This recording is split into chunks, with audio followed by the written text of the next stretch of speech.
What's up, guys? Welcome back to my channel. So I want to briefly mention something I've been exploring personally, supporting my oral microbiome. It's a super key part of overall health, and I'll share what I'm doing at the end of this, so definitely stay tuned. Now, speaking of oral health, there's this wellness trend that's blowing up online. It promises whiter teeth, a full body detox, all with just a tablespoon of oil. It's called oil pulling. And, while it feels super modern and trendy, its roots actually go back thousands of years. So the big question is this a genuine ancient health secret or just another slippery wellness myth? So, here's how we're going to break it down. First, we're going to look at its ancient origins. Then, we'll get into all the incredible claims and those personal stories you see everywhere. After that, we'll dive deep into the modern science, see what the dental community, the experts, have to say, uncover a surprising risk you might not know about, and finally, we'll weigh all the evidence and figure this thing out. All right, let's kick things off with our first section, an ancient health trend. We're about to delve into a practice that's been around for, get this, over 3,000 years. Okay, so what is oil pulling really? Well, in the ancient Ayurvedic text Chark Samhita, it's actually called Kavalagraha. And the process itself? Super simple. You just take a tablespoon of an edible oil, think coconut or sesame, and you swish it or pull it between your teeth. The recommendation is to do this for anywhere from 10 to 20 minutes, usually first thing in the morning on an empty stomach. And the whole point? A healthier mouth. Okay, next up, claims, stories, and believers. Let's really dig into the promises and those powerful personal stories that are fueling this huge comeback. And listen, the claims are, wow, they're incredibly broad. On the dental side, you hear things like it whitens your teeth, it fights gum disease, it gets rid of bad breath. But wait, it doesn't stop there. Some people believe it can literally pull toxins from your body, fight off migraines, and just boost your overall health. It's really presented as this kind of cure-all. And these personal stories are a huge part of the appeal. I mean, check this one out from a writer at Women's Health. So when you go to the dentist, if they call out numbers like 4 or 5 during their gum check, that's not great news. It can mean the start of gum disease. Well, she says that after a month of oil pulling, those numbers were totally gone. That's a measurable, tangible result. And that's the kind of thing that really gets people's attention. And here's another one, this time from a Reddit user, and it's pretty incredible. They describe this really visible transformation, saying that oil pulling every day actually changed their gum color from their natural purple to pink. I mean, come on, when you hear stories like that, you can totally see why people get so intrigued, right? Okay, section 3, the science of swishing. So the stories are definitely powerful, but now it's time to ask, what does the actual clinical research have to say? So, a 2016 study put oil pulling head-to-head with a standard mouthwash. They were tracking a specific bacteria called Streptococcus mutans. That's one of the main culprits in tooth decay.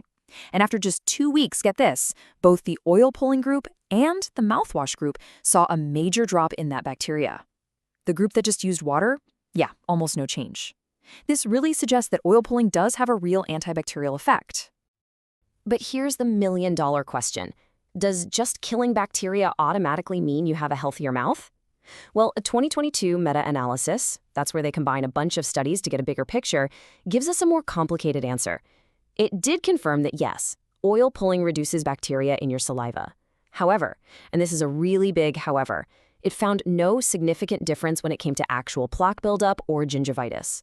So the key takeaway here is that killing the germs didn't necessarily lead to better results in the clinic.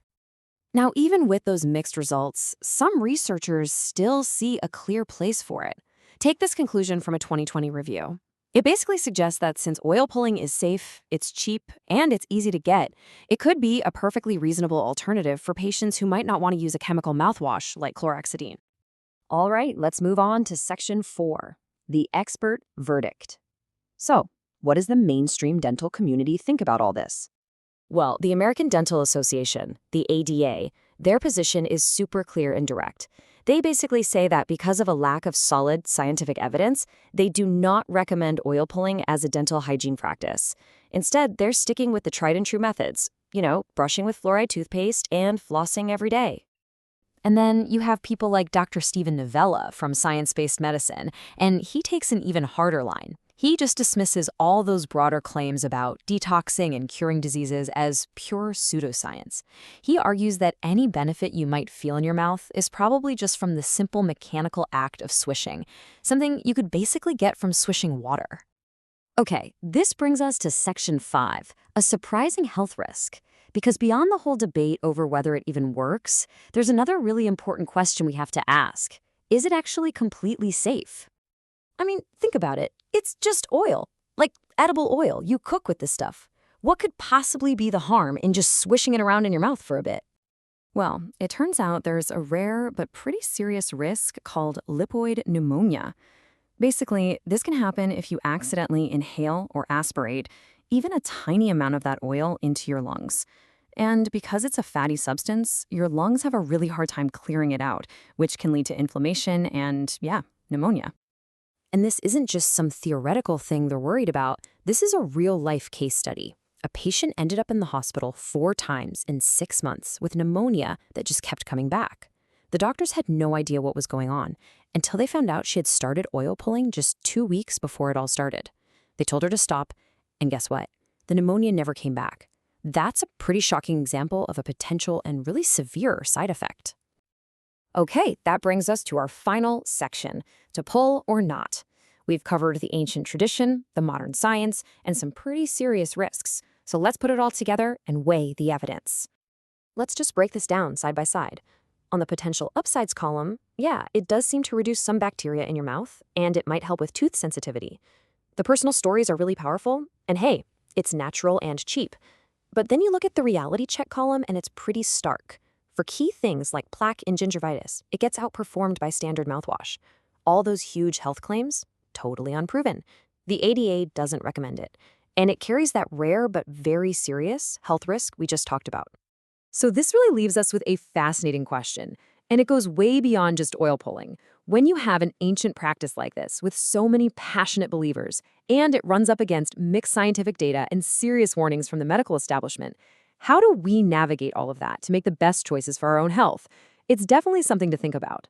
All right, before we go, if you're the kind of person who's serious about optimizing your health and you liked that oral microbiome tip from the beginning, Prodentim has a great deal for you. It comes with a 60-day guarantee, so there's really no risk. You can find my link down in the show notes.